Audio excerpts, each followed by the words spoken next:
So for a while, Proforce boxing gloves were the go-to budget boxing gloves on Amazon, mainly because of the price and the size options, 8 ounces all the way to 24.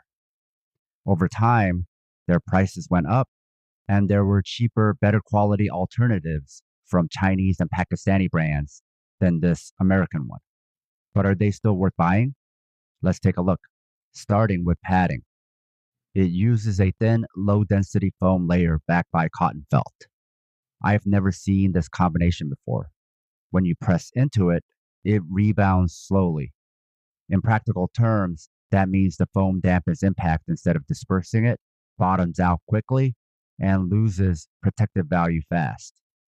I can fully open the palm, which might be great if these were horsehair gloves, but instead, this is happening because of a lack of resistance due to a lack of foam. If I were to guess, it feels like carpet foam.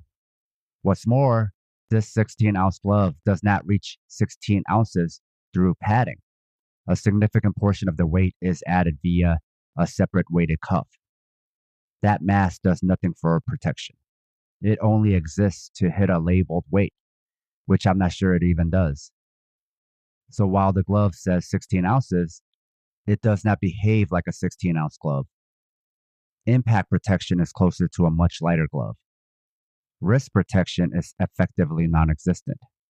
The cuff weight is decoupled from the glove body, meaning impact forces do not transfer smoothly into the forearm. Instead, the added mass increases torque at the wrist. The hook and loop strap is narrow, offering retention but not stabilization. There is no dense wrist column, no structural foam, and no rigidity to control extension or lateral movement. The glove can feel tight while still being unstable, arguably worse than loose. Net result? Increased wrist strain, not protection. The outer shell appears to be PU-coated upholstery leatherette, the same class of material used in low-cost furniture. It's dry, brittle, and relies on adhesive rather than fiber structure for strength.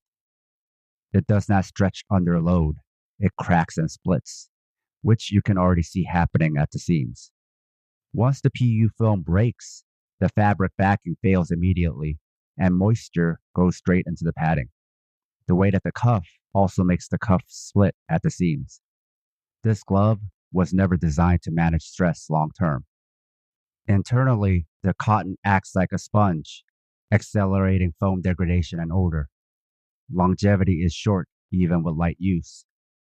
These gloves, to me, feel like toy gloves or costume gloves with wrist weights. But they aren't marketed that way, and nowhere could I find them mentioning that the cuffs were weighted. But this is how they offer 8 to 24 ounces. They just use weights. So because people aren't even aware of what kind of gloves they're getting, I would categorize these gloves as dangerous. I couldn't even recommend them for conditioning because the weight is at your wrist. So when you punch, you're likely to strain your wrist. The other issue is that because of where the weight is situated, it'll alter your punch mechanics. These gloves are made to look like boxing gloves, but they aren't safe for boxing. They're also not on the cheap end of budget gloves and more on the moderate end.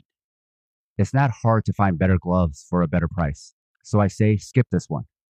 With that said, if you like my educational content, I'd really appreciate it if you could like, share, and most of all, subscribe.